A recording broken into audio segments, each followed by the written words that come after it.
are you shooting the right ammo? Now that is dependent on two things: context and your goal.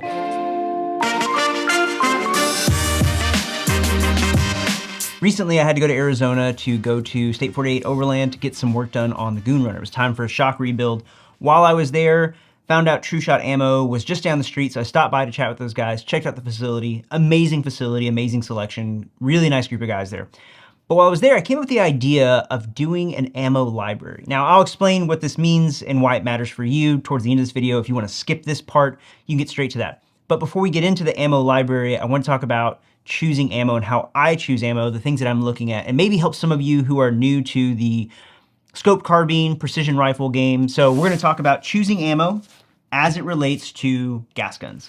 Now, when we talk about choosing ammo, there's typically three things that people always talk about, or in terms of ammo and ballistics. There's usually three things that we mention. That's internal ballistics, external ballistics, and terminal ballistics. So internal, think inside the gun, right? What is the bullet, what is the ammunition doing inside the gun? External, we're gonna think outside or in the air. What is the bullet, what is the ammo doing once it's gone outside of the gun? And then terminal, what is the bullet doing on impact? So these are the three big things that we look at when we're talking about ballistics, when you talk about internal ballistics, external ballistics, and terminal ballistics. So the first thing that we typically look at when we're looking at ammo is we shoot a group, and for everybody this is different. Some guys do it with 5. With any scientific data, the larger data sample you have, the better it's going to be. So I typically do at least 10 rounds in these. Some guys will do 20, some guys will do 100. If you've got the budget to do that, fantastic. This is our sample 10-round group. And the first thing that we look at is velocity. So velocity is simply looking at the average of the speed the bullet is traveling, right? So we're just taking an average of 10 shots to see what that is. And so for this sample data, we're gonna say 2651. Now this is some IMI that I'm pulling these numbers from. But in terms of velocity, what we're looking for is faster velocity is usually better. So the easy way to remember this is faster equals flatter. Slower equals steeper. So what this is telling us is that the trajectory or the arc that the bullet is following in the air, if it's a faster bullet, it's typically going to follow a flatter trajectory. If it's slower, it's usually going to be steeper.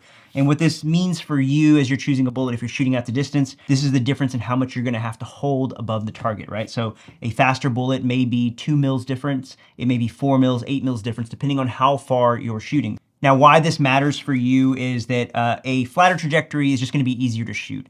Now, we can deep dive this in a separate video, but for the sake of this, faster equals flatter and slower equals steeper. Once we have our average velocity, so this is the average of all these rounds together, we get into what we call SD, or standard deviation.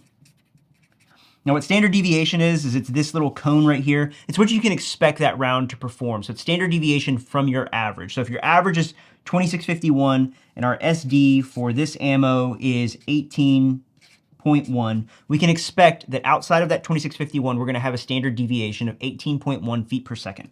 So that gives us an idea of what our operating zone for that ammo is like. If you've got a really high SD, that's not super great. You typically see this with cheaper ammo or like ball ammunition, large quantity volume ammo where it's not super specific, or the tolerances aren't as good in terms of the amount of powder that's put in there, or the quality of components isn't as good. You typically get a higher standard deviation. And this simply means that your spread on a target are going to be larger as far as vertical spread, or they may be tighter. So the smaller target you're trying to shoot, having a smaller standard deviation is better. It also gives you more wobble room, even if you're shooting a big target. You can get away with a little more fudge room. So there's some ammo you'll see an SD of like 40, 60, 80, and that's just not great if you're trying to shoot small targets. If you're shooting big targets, doesn't really matter. You're shooting up close, doesn't matter so much. But just know that the lower that SD, the better. And then we're gonna move over to the other number that we look at when we're talking about velocity, and that is extreme spread. So our extreme spread is simply the outliers. So it's our fastest bullet and our slowest bullet, and we're measuring the difference between those. So for this ammo, our extreme spread is going to be 65 feet per second, which isn't great. And really what extreme spread tells us is what the outliers look like. So standard deviation is kind of what you can expect in most cases. Just know that in the back of your mind, you're going to have that outlier of 65 feet per second. You may get a round that's super hot. You may get a round that's super slow. And again, this is why shooting large data quantities is important, because the more data you have, the better. If you only shoot 5 rounds, you know, it's not going to be as good of data. So the more you can shoot, the better. But knowing what your extreme is just gives you an idea of like, hey, you may just get a flyer in there where you had a round that went over the target and it could have just been one of those outliers. You ideally, again, want that extreme spread to be lower. And this, I think, comes down to more of just like quality control. So are the components good? Is the amount of powder being put in, is it good? Are the bullets made to the same spec every time? So there are some instances where guys may prefer a lower extreme spread and are willing to give up a little more on the standard deviation just to know that round's always going to be on target. Most guys are going to choose a lower SD and kind of live with the extreme spread. It is what it is. But that's for you to determine. Just know that that is a part of the velocity data that we're looking at. Now, moving on from there, then we start to look at bullet type. So ultimately what bullet type means is it's the shape of the bullet, how it was designed, what it was designed to do. So the two most common that we're going to see typically are going to be just like your standard ball ammo that looks like this in terms of gas guns. So your standard ball ammo, and then you have your hollow point boat tail. And the difference between the two is that this back end of the bullet is ultimately what makes the biggest difference. The front end and the back end makes the big difference.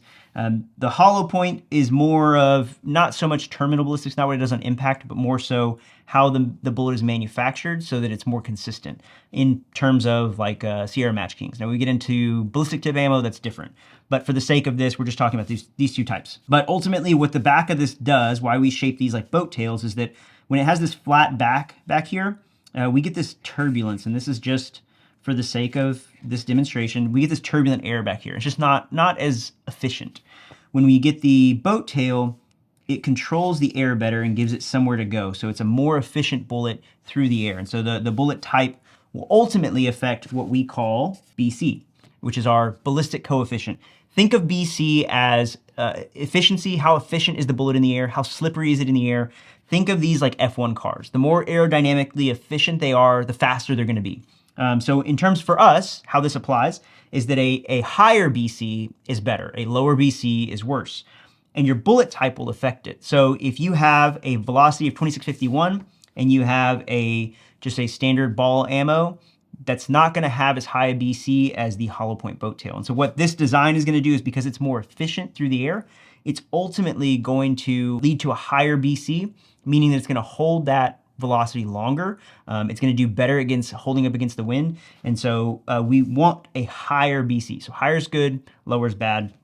And that's why bullet type is important. The other thing that bullet type affects is ultimately terminal ballistics. We talked earlier about our internal, our external, and our terminal. So internal, that's what's going on inside the chamber, your chamber tolerances, how much pressure are you shooting 5.56 versus 2.23, the rifling, all those things can affect what the bullet is doing inside of the gun. External ballistics is what it does in the air. So we're talking about velocity, bullet type, how it's flying through the air, all that, those two combined lead to your terminal ballistics, what it's going to do on impact. The way that I like to describe this is the egg versus the marbles. We have two different bullet types, right? So we've got the ball ammo, we've got the hollow point boat tail. Now, for the sake of this, we're going to use the hollow point boat tail. We're going to say it's a ballistic tip. So if you were to take an egg and you were to drop it from shoulder's height on concrete, it would shatter and break. If you were to take a marble and do the same thing, it would probably just bounce. So what's it going to take for that marble to shatter and break? It's going to take more velocity. So if we think of marbles as ball ammo, they typically need more velocity to do the damage we need them to do on impact. That's your terminal ballistics. So when guys say, oh, 5.56 needs velocity to be effective, it's typically because they're talking about green tip or M193. It does. It needs velocity to be effective on impact. If you have a ballistic tip ammo that's specifically designed to do certain things on impact, it doesn't necessarily need as much velocity to do that. Think of ballistic tips more as the egg. Think of ball ammo and green tip more as the marble. Ultimately, depending on the bullet type that you have, you'll need more or less velocity to achieve what you need to achieve. Your velocity and your bullet type will affect how well that that ammo does on impact. So keep that in mind, that as you're looking at ammo, whether it's just for range use or for duty use or self-defense, whatever it is, all these kind of play together. There is no like dead set, hard this way or hard that way. It's a sliding scale. So as you change one, it starts to affect the others. So as you change the velocity, it determines, hey, maybe you need to move to a different bullet type. If you get a different bullet type, it's going to affect your BC, and your BC may affect how well that's going to do downrange. So you may need to go back and get more velocity. So it's this constant, ever-changing formula that you're trying to figure out to determine what the best ammo is for you. So which brings us to our question that we posed is, are you shooting the right ammo? Now that is dependent on two things: context and your goal.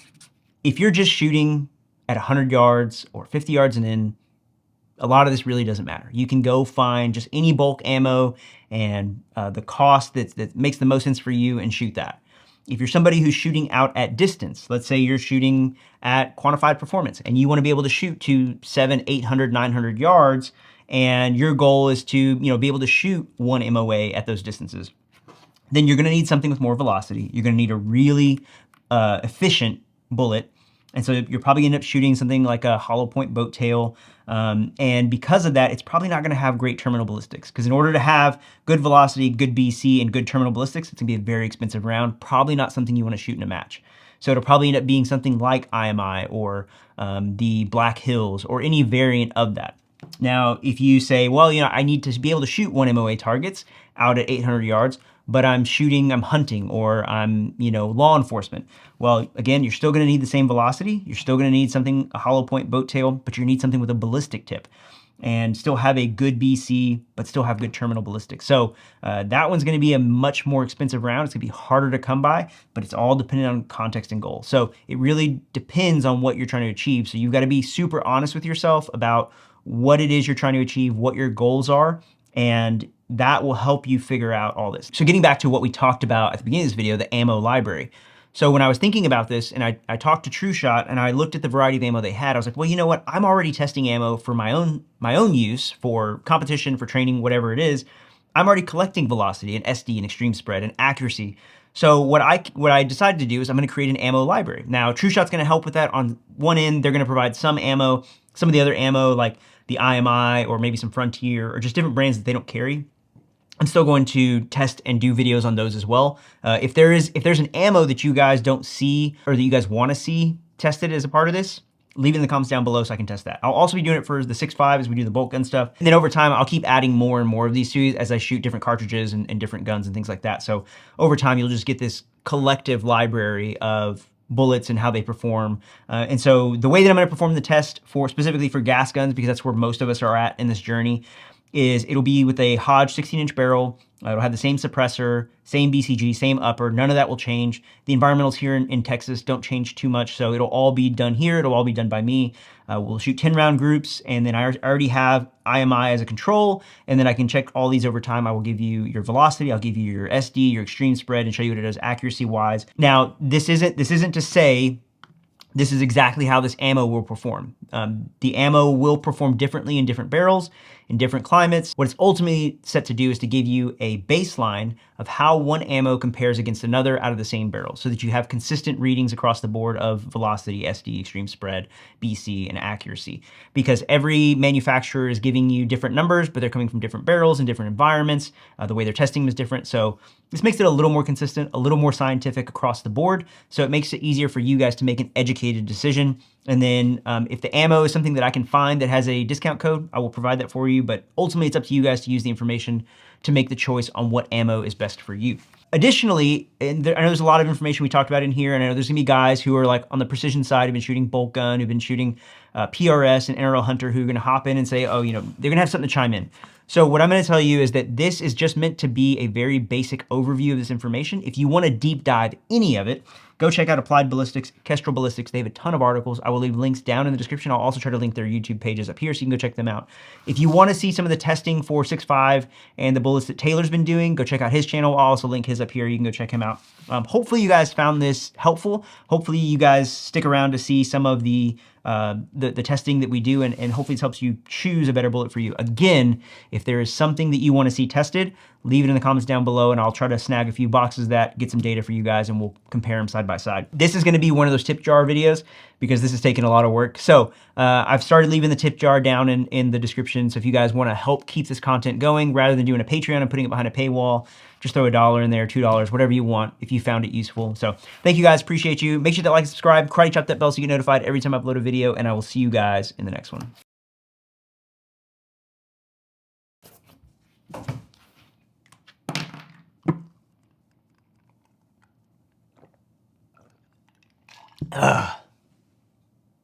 Hopefully that works out. Ooh, that was crispy. It was so good. Echoed in the freaking living room. Let's go. I don't even know if this is centered. I moved this morning, so hopefully it's all good.